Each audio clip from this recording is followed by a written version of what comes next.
Last time on Lawful Stupid. So, last time on Lawful Stupid, we went on yet another journey from Wynn. We've been going through a lot recently, just back to back. These trips, these strange anomalies.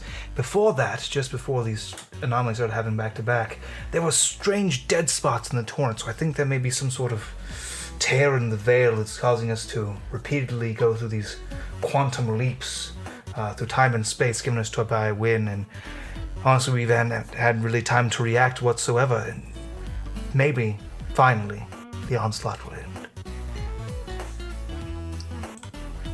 Probably not, though. Oh, fuck! No. So we have a guest with us this episode. I realized last episode I did not introduce our guest right on the get because we had a good story plan, like a surprise kind of situation. But Joe, man, why don't you go ahead and introduce yourself? Like me, or my yes, character? you. Okay, sorry. You. Not quite used to this whole guest thing yet. I'm Joseph Timmis. I run the Nerd Asylum community. I'm a big fan of Lawful Stupid. I'm excited to meet you in person at Dralicon. And, yeah. I just really enjoy TTRPGs. Have since I was 10. Joe, I'm actually just a robot on a screen, so when we meet, this is as real as it's going to get for you right now. Oh, yeah? Yeah. That's actually a filter. He looks way more handsome in real life. Devin is like the gorillas. He's voiced by a real man from fucking bumfuck Tennessee, but in actuality, everything else about him is just animated, computer generated. Yeah. I love it. I also realized that I've been mispronouncing Dralicon wrong this whole time. Oh, I've been calling it Dralicon. And it's Drala. It is. I don't know. I feel like saying- the person who spear points it gets to pronounce it. It originated from a homebrew setting that we started playing in. Because when we got started, when the Nerd Asylum got started, it was just 5 of us. There was me, Theta, Sigma, Dave, and Sekrain. And we played in a homebrew setting that I came up with called Dralenor. See, I feel like he gets to say how it's pronounced. After about 6 months of playing, we jokingly said, "Hey, we should get together." And I said, "Yeah, hashtag Dralicon." And it became a thing. And now it's a thing. I have been saying Drala Bills, y'all, a lot lately. That's okay. So I'm probably going to keep saying Drala. No, I feel like you just do the soft A now. You don't have to do the long A. Drala Bill. No, I think you can pull it off. Bills. It sounds good, man. It still works. No, just use your kitty voice when you do it. It'll be perfect. Really, the only thing that matters See, that fits. is that we have fun when we get there. That's all that really I mean, matters. confirm that's going to happen. You don't have to have fun with us, but we'll be having fun. Like, confirmed. For you. Your entertainment is optional. Yeah. You don't have to. Anyways, let's get into this episode. So, Kristoff and Rowan have just returned to the group after venturing through a labyrinth when they were scouting ahead.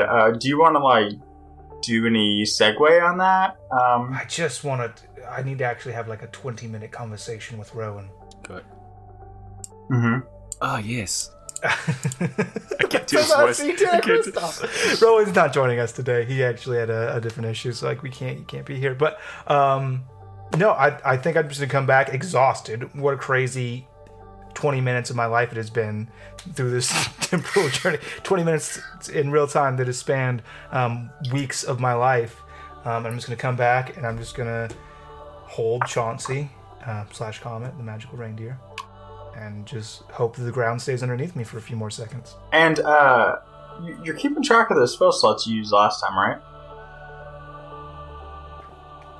Yeah, I definitely didn't just hit the long rest button on D&D Beyond. No, you didn't. Hey, so as you get back, and I guess you inform Atlas on what happened, and the other 2 party members. Yes, it was crazy. There was a bear. He was a man, but he was a man bear, but a bear man, and it was terrifying. And Wayne is a dick. We all know that. And apparently he's not just a dick to us. He's a dick to everyone. And that's basically what happened, yeah.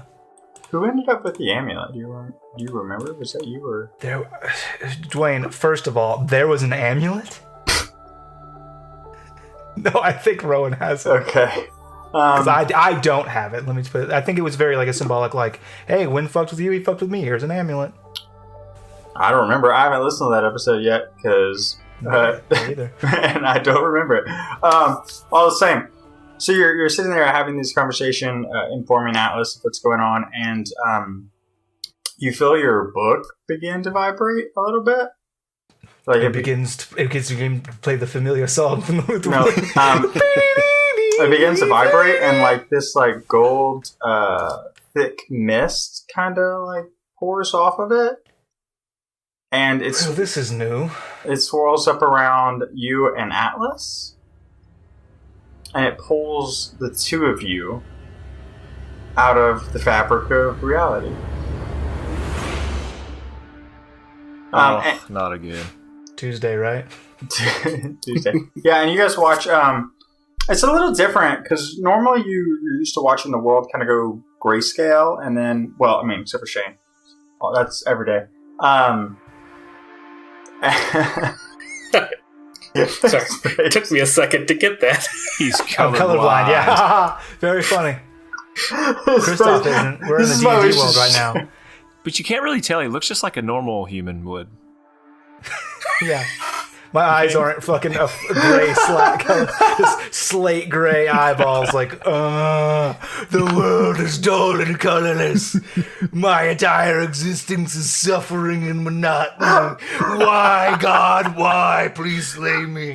Oh, I like that. Well, sometimes. How Shane jumps straight to like cataracts. Like, what else would it be? You gotta slice those things off. Wait, did somebody say cataracts? No! Well, if we got barracks, we should have cataracts. Yeah, you're right.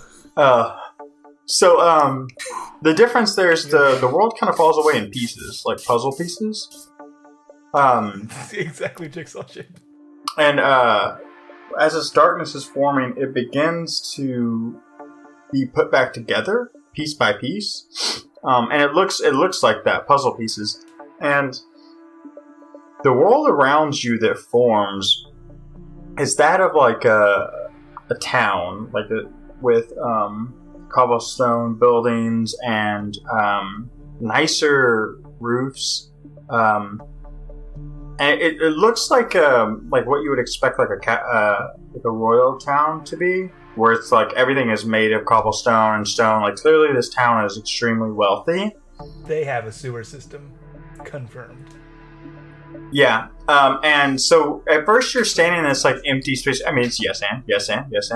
First you're standing in this empty space and you're kind of taking in your surroundings, but then slowly like the reality is built around you, and you're in the middle of like a battle inside this city. The sound of like shield against sword and spells firing off, and very quickly you can discern two sides of this fight. You can see that there's soldiers dressed in blue cloaks. They're sleeveless, but they've got these hoods and they're silver trimmed around them, and then they're wielding swords with metal circles just above the hilt. And then the opposite side of this fight is soldiers in like bright red armor with golden accents and huge shields that they're using for both defensive means and offensive ones. And you're watching as they go toe to toe and are fighting, and you notice very, very easily that the people in blue are using much more magic than the people in red are. And so you're thrust in the middle of this battle, and as you guys are like thrust in like an alleyway, so like you're in the perfect position to like see but not exactly be right in the middle of it, you hear a very startled response from our guest as two people materialize in front of you. Aha! And as you turn around, as you turn around, why don't you describe your character for the audience, Joe? So before you see a older gentleman who is wearing a cloak over top of some robes, and he has some brown leather boots that are laced tight, and brown leather gauntlets on his forearms, and pulled back tight is a long white hair, pulled it back into a ponytail with a single black streak over his left eye, and I'm over my left eye. That goes all the way down the hair, and he's got a salt and pepper goatee with very dark eyebrows, and his skin is very light gray bluish, and he's got some really bright green eyes that stand out in contrast to his light skin. Kristoff immediately taking him as a stranger. Who the fuck are you?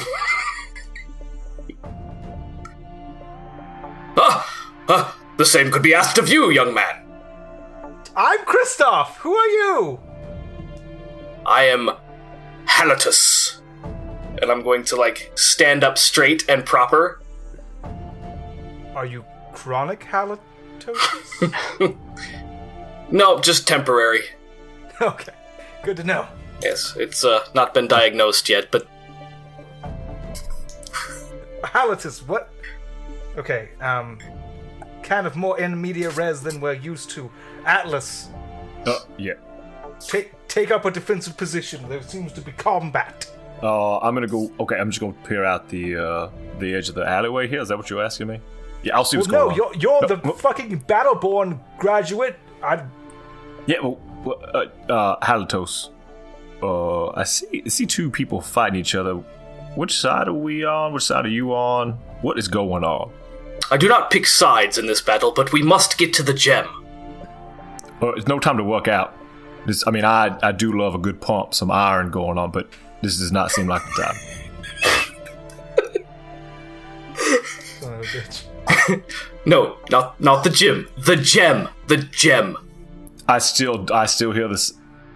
He means a sparkly The stone. gem, and I'm going to point towards the center of the town.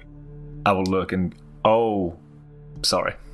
I assume I see things there. Dwayne, Yeah, paint me a picture. so when you turn around, you can see this battle unfolding, and it's like you're staring at the open street, which is wide enough for carts and traffic and a market to be stood. But in the distance, you can kind of see just the top of a ruby red gem. So it's just the tip of it. Just the tip of it. So it's standing above the roof, so it's super huge, and you can just see the tip. Yeah, we get it. Yeah. Yeah, I'll ride into your joke real hard, so it's less funny. And yeah, so you can see it in the distance. Okay. So it's a ruby sticking out of a roof. No, it's not sticking out of a roof. It's peeking above, right? I see. So I see a roof, and then I see a ruby. So I don't actually see any red roofs. Not from where you are. Okay, understood. Okay, so we need to keep the gym safe. Is that what I'm picking up? No, we need to get to the gem. It's the only thing allowing the Guardians to make their assault. Doda, understood. All right, so I guess we gotta make it over to the gym, right? Yes, let's go, new friend. Ah, friend. Yes, let's go. Well, you don't have to be so hesitant about it. You could just go with it. You don't have to make it a thing. Friend, that's a bit forward.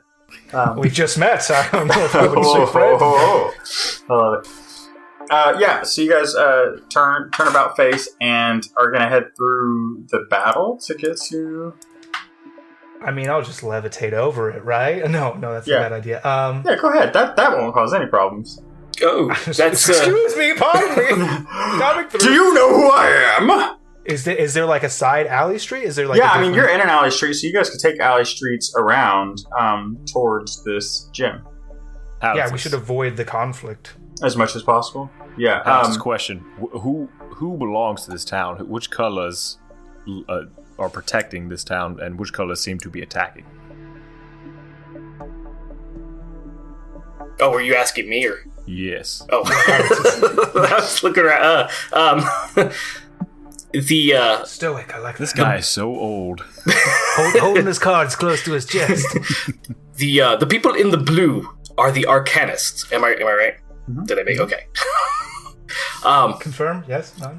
And the Guardians have kind of pushed their way in here, and I'm not really choosing sides. No side is better than the other, but they are causing mass chaos and killing innocent civilians, and we must stop this battle immediately. Yes, so, blue team is the bad guys we're saying here. Red team is trying to protect the Who's the home team? Not bad or good, but who's the home team? I'm the home team. What color? I'm on Team Alex. You've swayed me. If you were to, pick a team, but not necessarily fight for that team, what team would it be? The common Just folk. to root for. Is they all the common folk? Do you see that right there? That is what I'm talking about. That guy did nothing wrong, and he's an innocent civilian. And I'm gonna rush some guy over. Just get murked in front of us?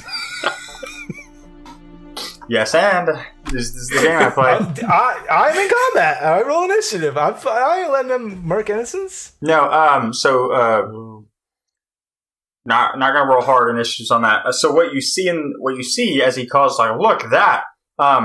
You watch like an arcanist cast like an arcane, like an arc lightning spell, and while it dances across 3 or 4 guardians, you see like a shopkeep who's like trying to get out of the way, get hit by it, and he goes down hard. But the arcanist doesn't stop; he just continues attacking the guardians. Like he has no concern for the fact that there was collateral damage. I'll take a spear out and throw it at his chest. Sure. Roll ranged attack there. Ranged attack, please. That's a 14. Yeah, that's not going to cut the mustard, Big Cheese. So when you do that, you see like this like invisible barrier, almost like deflect your spear as you throw it. And he like turns to see you, and group roll a dexterity saving throw, please. Whole group. I'd love to. Dexterity saving throw. Yep. I can't read that. That's too small. 17. Okay. 17. Okay. 18. Okay. Plus 19. I love the position on his monitor. That means it's like 26. way up there. I fucking love that. On the ceiling. I have it's that nice. monitor, that monitor, that monitor. No, I love it, man. At work, I have a bank of 4, and it's real nice. Anyways, all of you are going to take half of this lightning damage as the Arcanist like turns that like arc lightning onto you all, and you're going to take 6 force damage because it's like pure arcane torrent magic. Where's my calculator? So it's 6 damage? How much damage total? You're going to take 6 because you take half. Is my HP what it was last session too? Yeah, you haven't healed up. Okay. Yep. Not gonna give magical restoration for you, buddy. It's fine. I'm just not looking great. You were in it. Devin doesn't know much about Devin that. He wasn't wasn't in even the last there. adventure. Yeah. Things happened. So yeah, you guys duck out the alleyway, or do you want to keep toying with these guys? Are they? How far is it? How far is that gym that we perceive to be from us? I mean, that far away from you. I mean, it's a couple hundred yards easy, and that's just from what you can see. And that was if you beelined it, right? Like, Yeah, I'm gonna follow Atlas, but as I do, I'm gonna pull out my scroll of Create or Destroy Water, and I'm gonna try to put water at his feet. The Arcanist? Yeah. To be clear, he's not chasing you. I know. Okay. This is I'm running the other way, and while I do, I'm like, scroll, go! Okay, alright, cool. Yeah, so you do that. And I assume Halitus follows or leads, maybe? Yeah, if they're following, I will lead to the gem.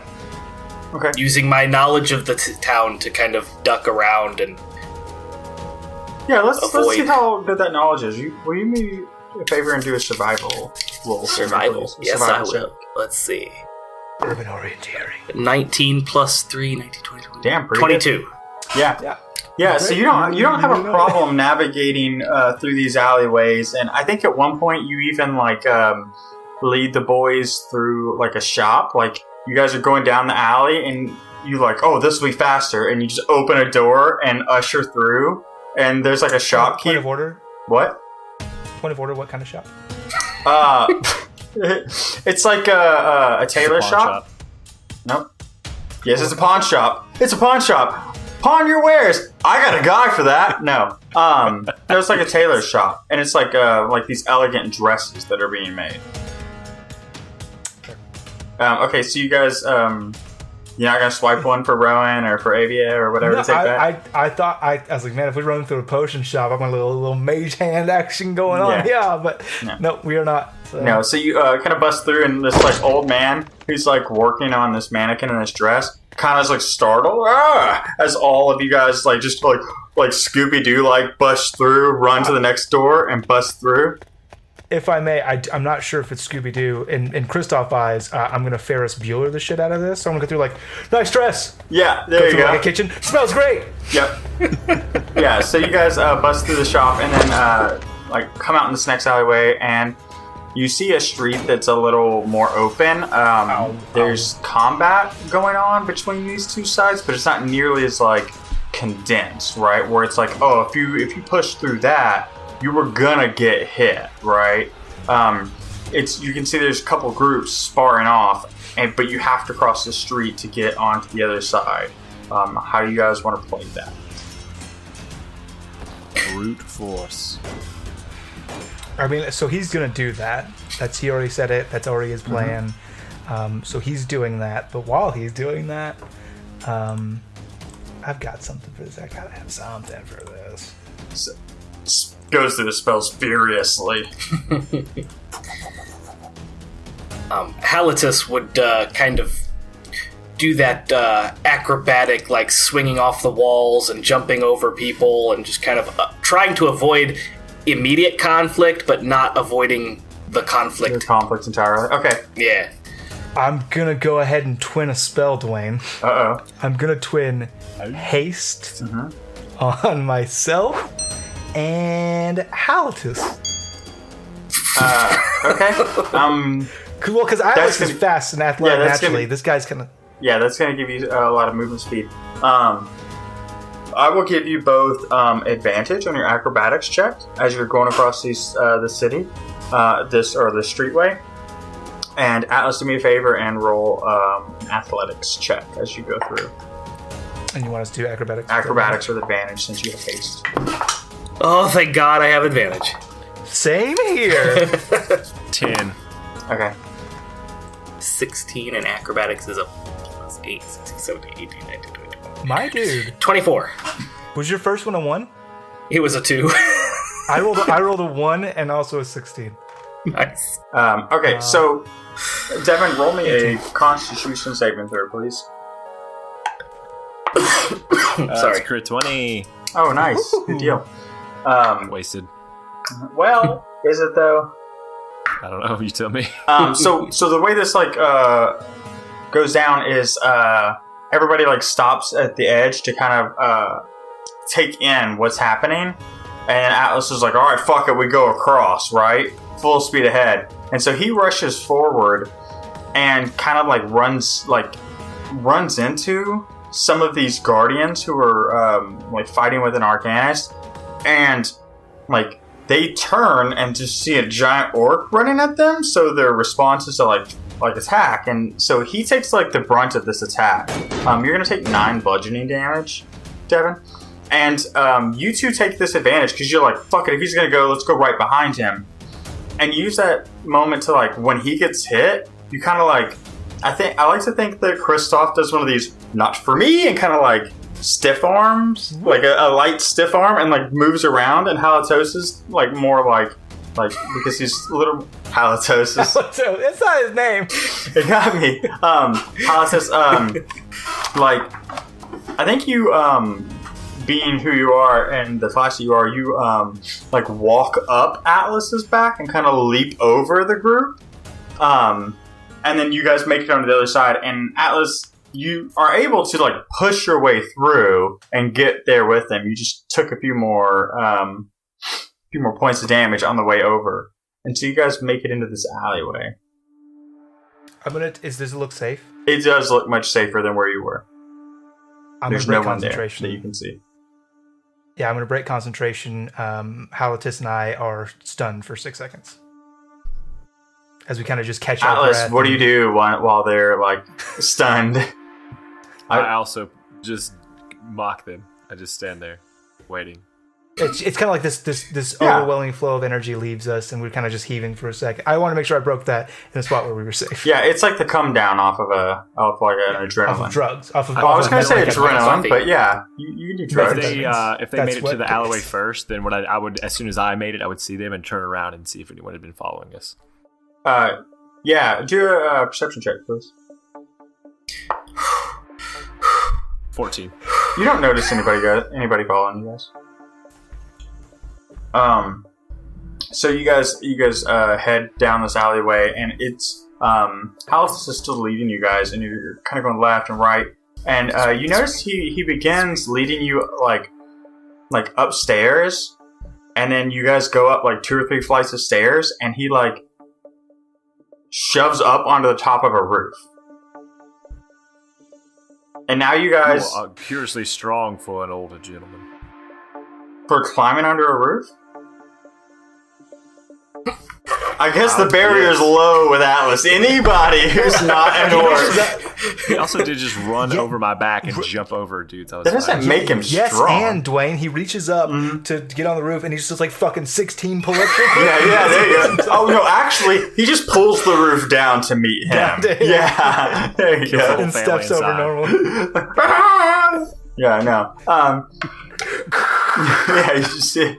Worth it. The building compresses just like it was a 2-story building instead of 1 story. Yep, exactly. So he climbs up onto this roof, and you guys can see 6 roofs over.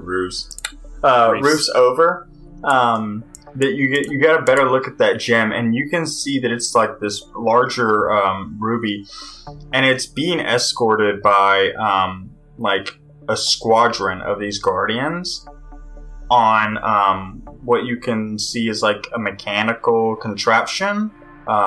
It's got wheels and stuff like that, but it's made of metal, and it's technology you're not like specifically familiar with.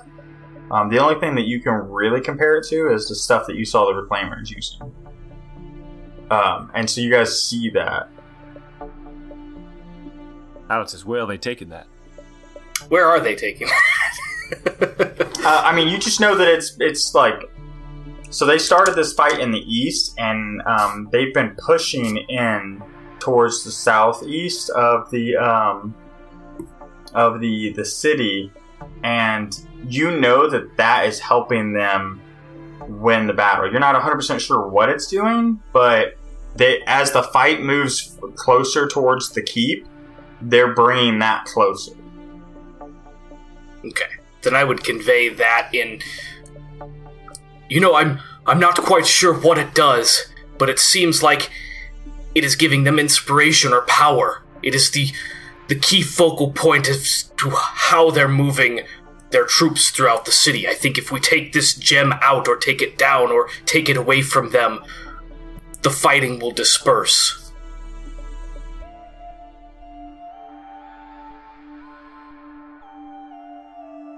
Interesting. It's never good when I see Shane's face illuminate this white, because I know what he's doing. He's like, D&D Beyond? What spells do I have?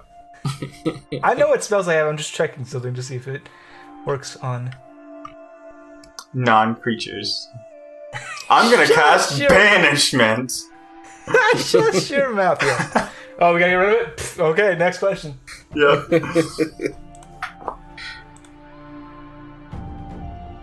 Anybody else? Why are the other soldiers attacking it if it's that easy? How far away are we from the gym? About 6 rooftops, so like about 6 blocks, give or take. How many feet is a block? I don't know. Let me Google that. 200 and let's look it up. I got it.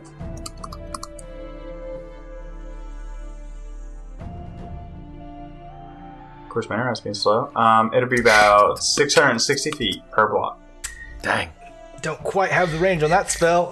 Which I didn't realize a block was 660 feet. That's interesting. Now, these tiny blocks are like regular size blocks. 60-foot blocks, like houses that are 60 feet. You know, those blocks. I got it. Okay, are we roof hopping? How are we doing they this? big blocks?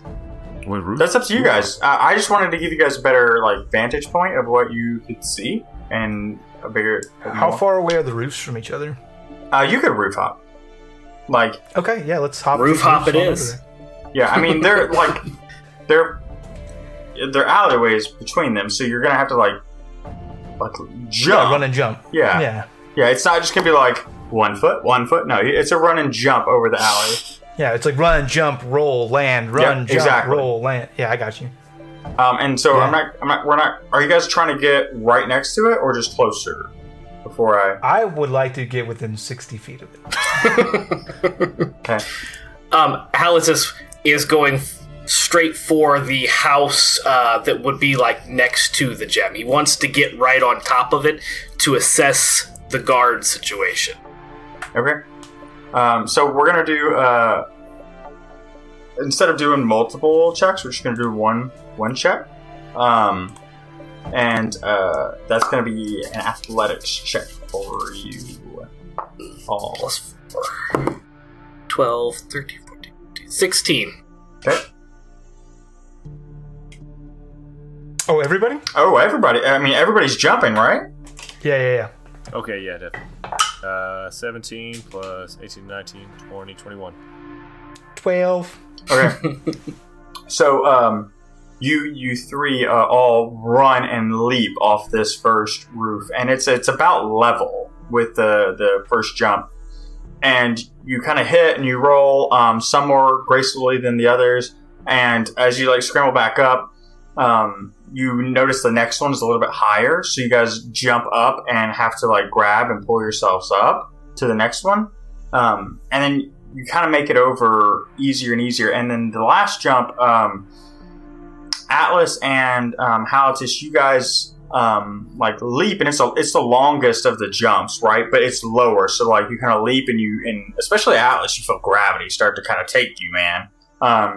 And you guys like hit this roof, and the way you land, Atlas, you actually feel like shingles and stuff like that, like start breaking and sliding off the edge. And Kristoff, you leap, and you're like, oh yes. And then got it. You kind of see that you're not gonna make it. Like as you get closer, that this was a piss poor idea for you. We'll let somebody react. Can I whip around real quick and try to grab his wrist? Yeah, roll a sleight of hand. Okay. Yeah, I was gonna let somebody react to try and save you.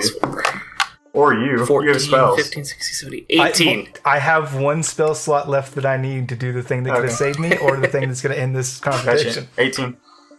18. So you turn around and you can see Kristoff coming down, and like you reach down and grab him, and he is like going for the edge, right? Because like he's not really paying attention.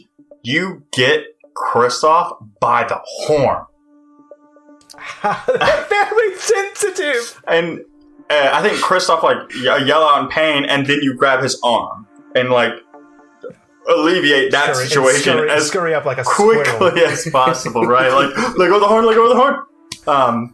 And so now you all are up there, and you're on this roof, essentially above, and as like the you hear the roof tiles and shingles like landing and breaking below. You can kind of hear soldiers like murmuring and like that got their attention. Just gonna wave. How close are we now? I mean, they're not looking at you, but like you guys, you guys aren't like looking down straight at them, right? Like over the edge, like you're on a roof and you have height. They just that's curious, right? What's the pitch on this roof, Dwayne? Is it hard to stand? It's about it's got a yaw of 70. No, think like think it's not like a what is that? That wouldn't be like a 45 degree. It's like a slant on it. Like you could stand pretty easily, and like you can like they're not gonna be able to look up and see you. Okay. Without like having to climb up on top of another roof or something like that, because you're a couple stories above them. Sorry, what did you want to say? You're within range of 60 feet now, because you're like right next to it. It's a little wombo combo with a little hasten spell action for a levitate and then a mage hand to grab it. The gem? Yeah, so I'm going to cast levitate on the gem. It'll float 10 feet in the air and become weightless, and then my mage hand will come and scoop it up and bring it to me. So it's huge, isn't it? It's more it's huge, right? So not when I cast levitate on it. It's weightless. I understand that. But the thing is huge, right? So you can do all of those things, I'm pretty sure. And even if you couldn't, fuck it, right? But when you bring it, it's going to be huge. Yeah. Okay? You sound like can you give me a how huge? It's so you're on about 2 stories. Uh-huh. And you can see the top of it. So it's about 15, 20 feet tall. That's why I was like, dude, do this. This sounds great. But just know that it's not like a gem coming to your hand, right? Like, before I do. Well, I've got a giant thing floating above me. Yeah, as soon as my levitate spell ran out. Fly away into the air. You have to do it. Halatus, is this thing precious? I'm sure it is precious to someone. Like, just go in the air. If you go high enough, you'll just pop. Do we need it? I don't need it, and it's causing all this chaos. Fantastic. What I'm going to do is I'm going to cast levitate. Okay. So this is my prepared action. Once they get underneath of me, I'm going to cast levitate, quicken spell, mage hand. Mage hand lifts the stone directly up. I should be able to lift it 30 feet above where I am, and then I'm breaking concentration on everything and letting it crash back down on the soldiers below. Okay. As it falls, I want to Barry Bonds it so that it shatters and then falls. You want to hit it with your axe? Is that what you mean? I do, with the blunt side of my axe. Did your screen lock up, or are you just staring at it? I'm practicing the skill where I stay as still as possible. He's just DMing right now. I'm trying to do the math on these ideas. Okie dokie. So, you cast this, you cast levitate on this gem, and, so you notice, the gem, as soon as it starts to float, you hear, what the fuck? Guys, is it floating? And, they immediately notice something's wrong, right? Like, real quick in a hurry. And you see, I think at least Atlas and Halatus are like kind of peeking to like watch, and you see some of these guardians like trying to jump onto this thing and like hold on, but like literally it's meant to sit in this cart, and so like there's nothing really to grab essentially, so like they're jumping and falling, just slide off. And so you, it kind of floats like 10 feet, right? And then my mage hand goes up under it, and this is a bonus action. So this is at the same time. My mage hand comes up under it and pushes up. Yeah, and you're pushing. Give me the math. So for the D&D nerds out there, I want to know how you got it 20 feet more up in the air. It's 30 feet more. So mage hand has a radius of 30 feet. Mm-hmm. So it went 30 feet down to where they are. It went underneath it. Well, it actually went 20 feet down because it lifted 10 feet up, and then it pushed up, and then from where I am as the origin point of the spell, it's going to go 30 feet above me. So it's going to be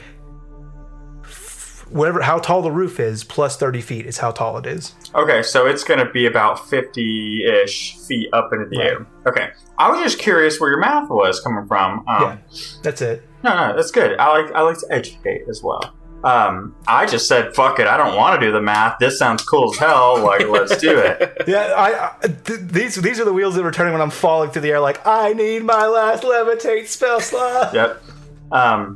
So Shane, roll me a Arcana check for me, please. I'd love to. It's really good. It's 21. So you notice. 22. You notice as you're lifting this up that it's fighting you. There's this force like fighting your very ability to like tap into the torrent, to tap into your magic. Like you feel like the suppression, like the entire time you've been casting, you just like, it was not this flow, this ease, like the second part of you. That's, I mean, you're a sorcerer, that's you cast, and it's just a part of you. It's not a calculated thing unless you're actually tapping into the torrent with your architect abilities. And you just notice that like it almost feels like those dead spots you were feeling. But instead of like complete blankness, it's more of like suppression. You're still able to push through it, though it's an incredibly like trying experience. It's like trying to push, higher than your bench, right? Like, but you're able to do it. And so it gets to the 50 feet mark, and you hear the soldiers moving around, and I assume you just break concentration. Yeah, I do. So once I get it to as high as I know it'll go, and I'm kind of been working and fighting against it the whole time, I'm just like, you can have this back! And I break concentration. When you do that, it's like this overwhelming feeling of relief as like the struggle that you've been like undergoing for the last, 10 seconds as you go through this. It comes crashing down. And as it does, Atlas, make a melee attack against this thing with the blunt side of Willow. Sure. I'm trying to like... As it's coming back to the, because it's 30 feet above us. As it comes Are you back trying to volleyball spike it from on top? Spike it down. Yes. Oh, yes. There we go. Now it makes sense. I was thinking to the side because you said baseball, and I was like, why wouldn't you do this when it was levitating? If that was the plan. Sorry, but it's a little. No. I want more momentum. Gotcha. Okay, so you're gonna try to spike it down. What was your roll? Non-natural 20, or natural? Yeah, non-natural. I was confused by that. Dirty 20. Okay. Yeah. So as the spell, he drops it and it comes flying down. I think you see Atlas like back and forth, like on the balls of his feet, and as it passes, he just turns Willow sideways and spikes it. And you can feel Willow move with the gem, right? Like you can just feel that perfect connection as it strikes, and you watch as this thing like crushes those guardians. You notice it. You notice not all of them get crushed by this thing, but it lands and it crashes, and there's dust and debris, and you can see this thing cracking and breaking apart. And you hear like the panicked sounds of guardians as they witness like this like gem falling apart and coming apart. And everybody roll a perception check for me, please. Love to. I got 3. Maybe it was isn't that? Maybe I do have the highest. 14 for me. 10. Okay, so Palace, you can hear in the distance this like you can both hear and kind of feel it, the wave of emotion and cheering from the Arcanist side. Like you can feel that tide in the battle change, and then you can hear that followed with the intensified noise of spell work. And in the distance, you can kind of see guardians beginning to retreat as like Arcanists are just laying down the heat. Good job, fellas. Now, we need to maintain the balance and make sure we minimize the collateral damage. Yes, point me to where I can be of use. If people need aid, I'll go help them. I'm very tired. And as he like talks about minimizing like the casualties and stuff like that, you guys kind of see in the distance guardians like now like trying to back up, like do like a strategic retreat, and it doesn't take long before they notice like that's not helping because they're just straight up getting murdered.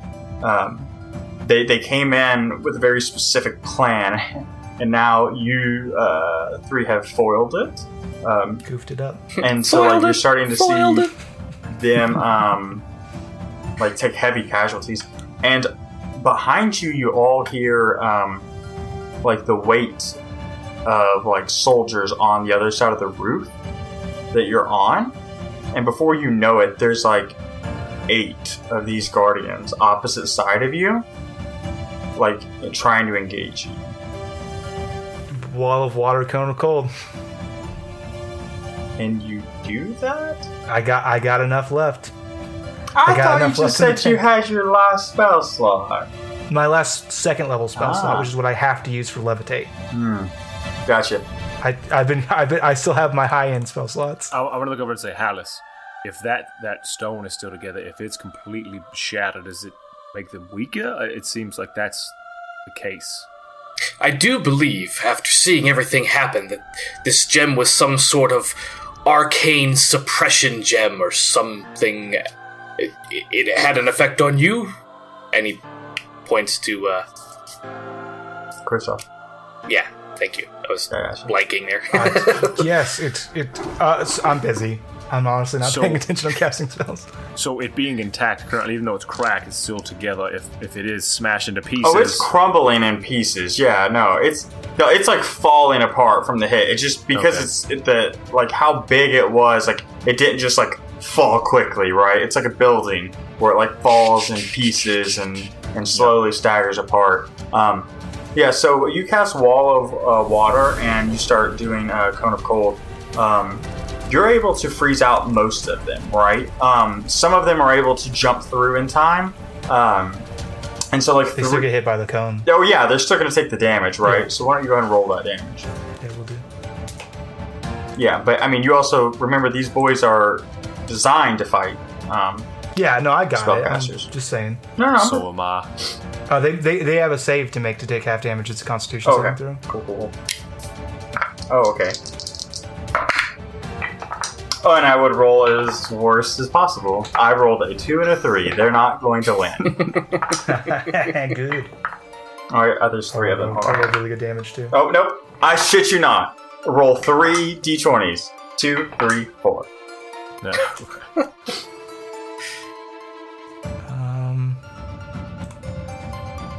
Then I add... It's 40 points of damage, cold damage. Holy balls, my dude, you're strong. And so these boys, I'm just gonna make the other guys fail that were on the other side of it, because they would still get hit. The ones that didn't make it through the wall of water in time, confirm. Yeah. So so the ones that they would still get hit on the other side, but also there's an ice wall there. Right. That's what I'm saying. Like I didn't roll for them, and so I'm just gonna auto fail. So the 3 that come across, like you see them all like bring their shield up as they like hit this cone of cold, and when they land, like you can tell like they took damage, but it wasn't. You can just tell it wasn't as effective as you expected it to be. And these 3 guys, like it's like a large dragonborn and like a beefier human, and followed by like a dwarf, and they're all in this red armor with like shields the size of their bodies, essentially. I do just have to say that because of the feat that I took at level 4, they can't have resistance to my ice damage. Okay. Cool. Okay. Yeah, I mean they'll still take canonically 40 points of damage. Yeah, but Kristoff, but thematically, yeah, feels like it's not great. Like, because the act of them resisting, they'll still take 40 damage, right? Understood. And so they like hedge your direction to attack, and as they do, the other half of this roof that you're on, like, explodes. And it's like a flash that you can barely see. It comes from the right, and it's like this flash of light, and this bolt of energy hits that roof, and it collapses, and these 3 guardians fall through it. And on the other side, across the alleyway, or across the street, you see a man in blue with a hood, and you can see like his auburn hair, and you can see that unlike the other Arcanist, he's got a sword in his left hand, and in his right hand he's got that gauntlet that you all 100% know, but it's a much, much younger version of Fendel. You recognize him very quickly, but he doesn't have a beard. It is the younger version of Fendel. Fendel! And he looks across the way at you two, and he says, "You shouldn't be here." No. You know us? It's a habit. And after he says that, you kind of feel your world be taken away. And it like falls apart in pieces. And Halatis, you are strangely enough left in this like black world, standing next to the 2 boys. And traditionally, this is the part of the podcast where we allow our guests to give the boys like an item that you have, or like that your character would thematically have. You don't have to put like too much thought into anything other than like something cool your character might have to give them, and then I usually spin it up into a magic item of some kind. They have been giving god fruit. They've been given rings, bracelets. What? Okay. I got a brooch that clasps the cloak over my robes that is in the shape of a it's like a half circle, and it's got a like key that comes out and kind of forms an upside down T, and in the center of it is a black gem. It's only about 2 inches tall, and I'm just going to take that off and give it to Atlas. And then out of the back of my cloak, there's a feather, a black and white feather that matches the color of my hair. And I'm going to give that to Kristoff. Oh. I'm going to take the brooch. It's kind of worn on mine. It's just a run-of-the-mill that holds my cape on. And I'm going to give that to you, and I'm going to put yours on to hold my cape.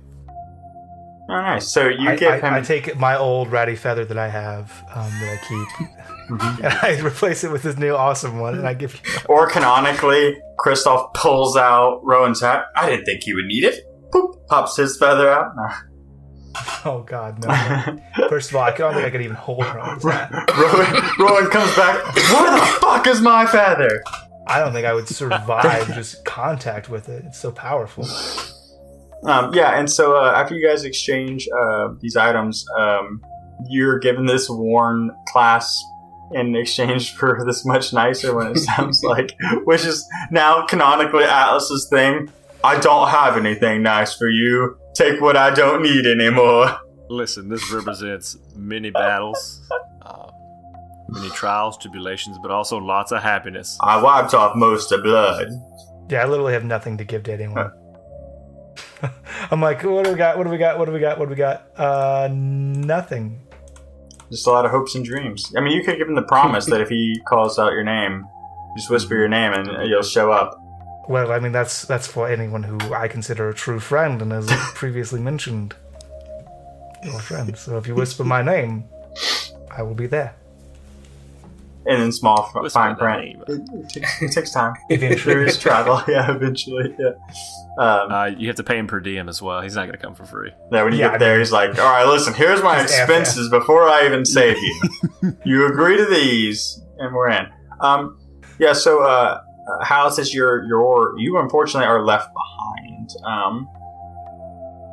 But boys, you find yourself... Well, do we have time for parting words, Dwayne? Yeah, you have parting words. Absolutely. Halitus, I have no idea what's going on here. But when the time came and there was conflicting forces, you looked out for the little guy, and thank you for that. We need more people like you. Yes, we do. And humble, too. So humble. We're friends! Whoa. I'm also a champion of the people who's very full of himself. It's fine. I knew there was something about you. You're very handsome. The champion of the Halitus, if powerful. you get a chance to chronicle this event, ATLAS is how you spell my name. I would much appreciate that. And if Are you sure it's an AS and not a US? Yes, So it's Atlas and not Atlas. correct. Okay. But it sounds like the other one you said, but you spell it the opposite way. At- You know what? Do whatever you Atlas. want. Oh, we're kind of like frozen in time, right? We're like this darkened world. Yeah. I'm gonna kind of point over to young Findle, who's like frozen now in the distance.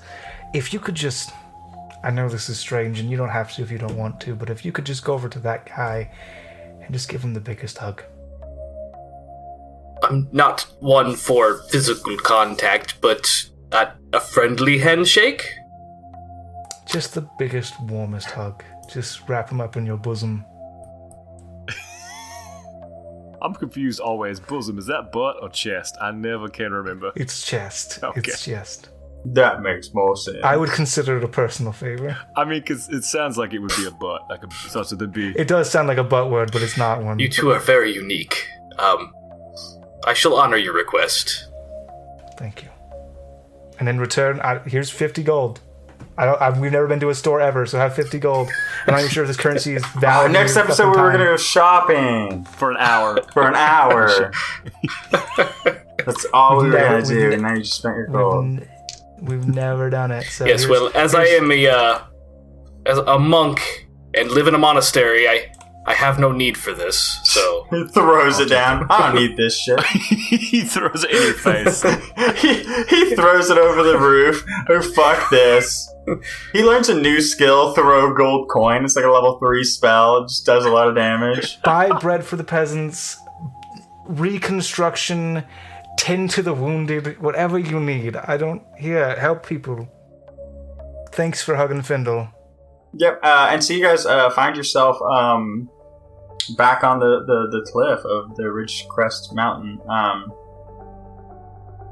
Now surrounded by Rowan, Captain Tyndall, and Graylin the Great. Is there anything, Guys, you would not believe what just happened. That's where we're gonna stop the episode.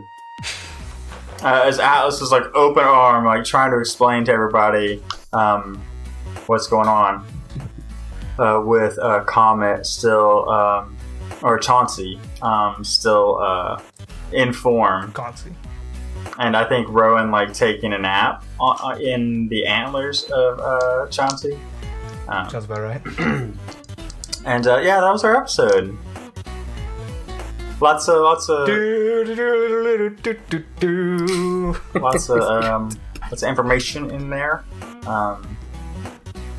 Joe, I hope you had a blast, man. Oh, it was fun. It's kind of like I have no idea what Joe's character does. I don't know what class he is. I don't know anything about him.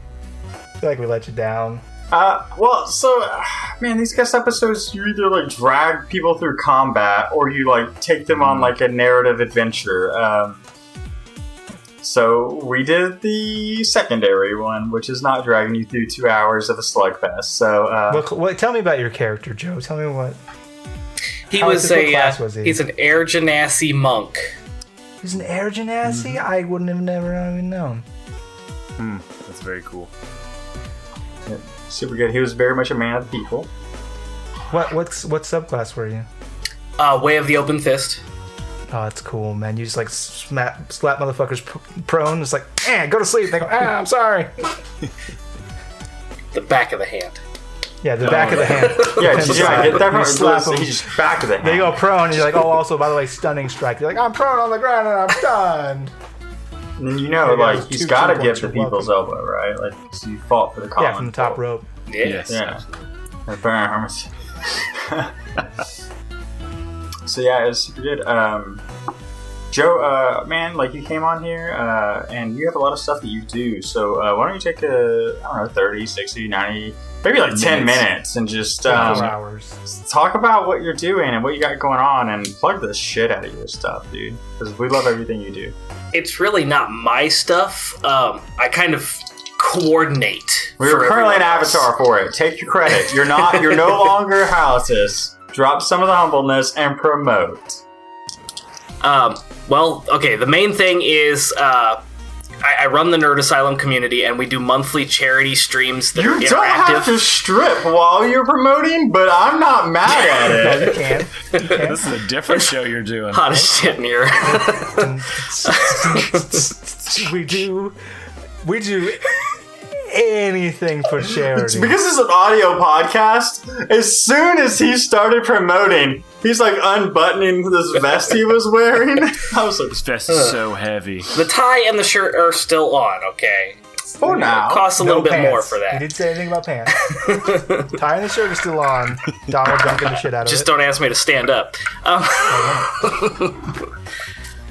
But yeah, we do monthly charity streams for Extra Life. This year we're doing Akron Children's Hospital every month, usually the third Saturday of the month.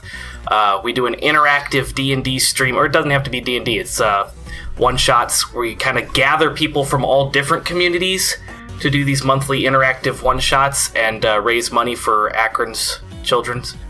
And then the other big thing we're doing is we're hosting Dralicon in Fort Wayne, Indiana at the Grand Wayne Convention Center on July 12th, 13th, and 14th. So you definitely want to check that out, because Lawful Stupid will be there doing all kinds of awesome stuff.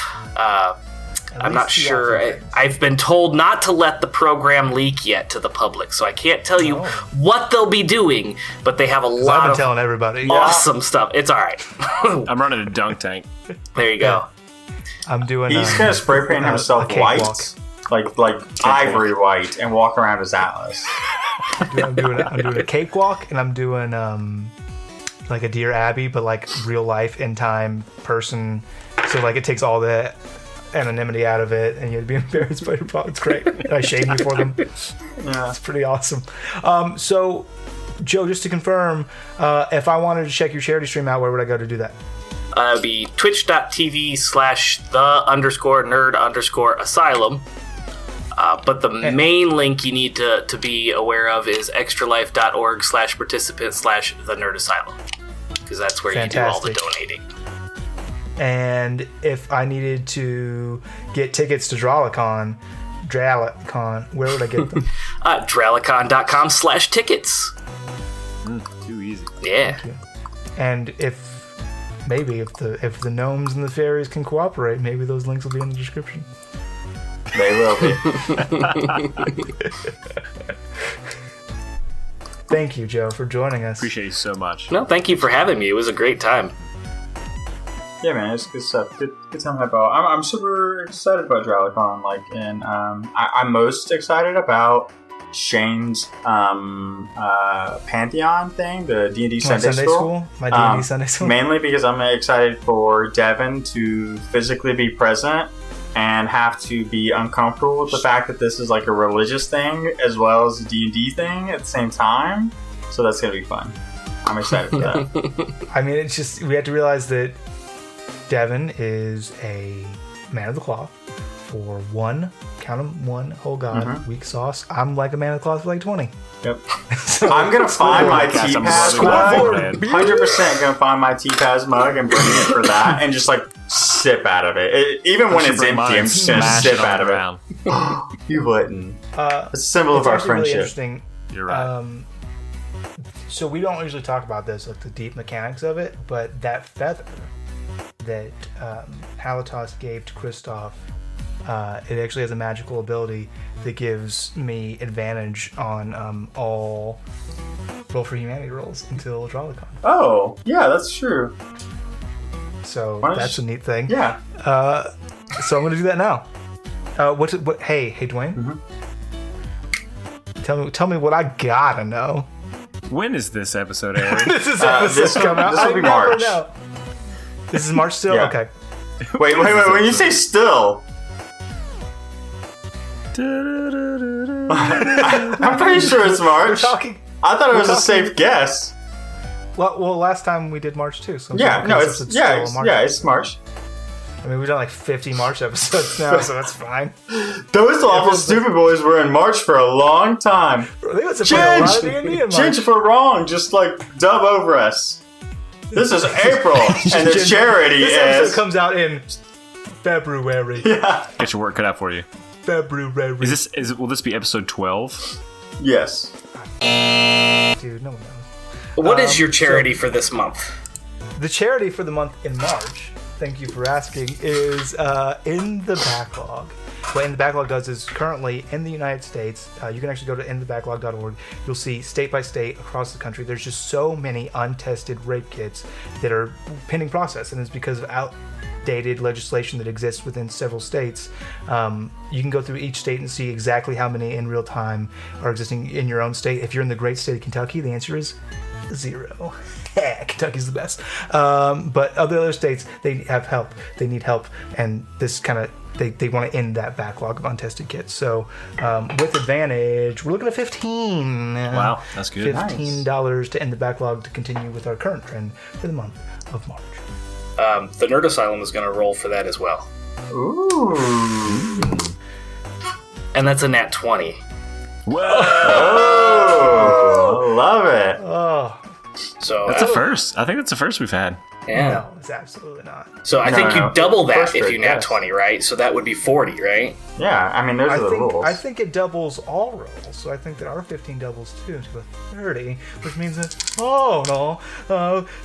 $70 for In the Backlog. He paused to do the math, and Devin's giving him this big. You did it right. Those are the right numbers. Yeah, look at me. Everyone's giving me thumbs up. Like, Shane did math. Shane did math. Keep going. Those are both the numbers that you needed. So $70 between Nerd Asylum and Lawful Stupid for In the Backlog. End it. Yeah. So that was a good episode. And boys, I feel like the only thing that's appropriate now is we play them out. Bye. Bye. Bye. Love you, mean it.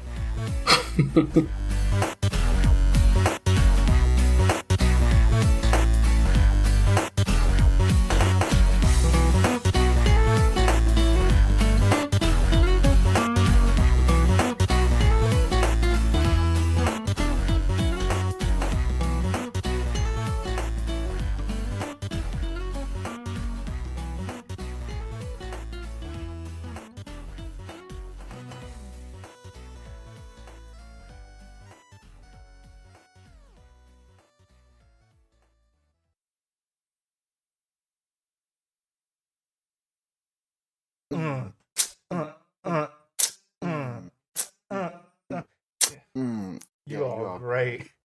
It makes me happy.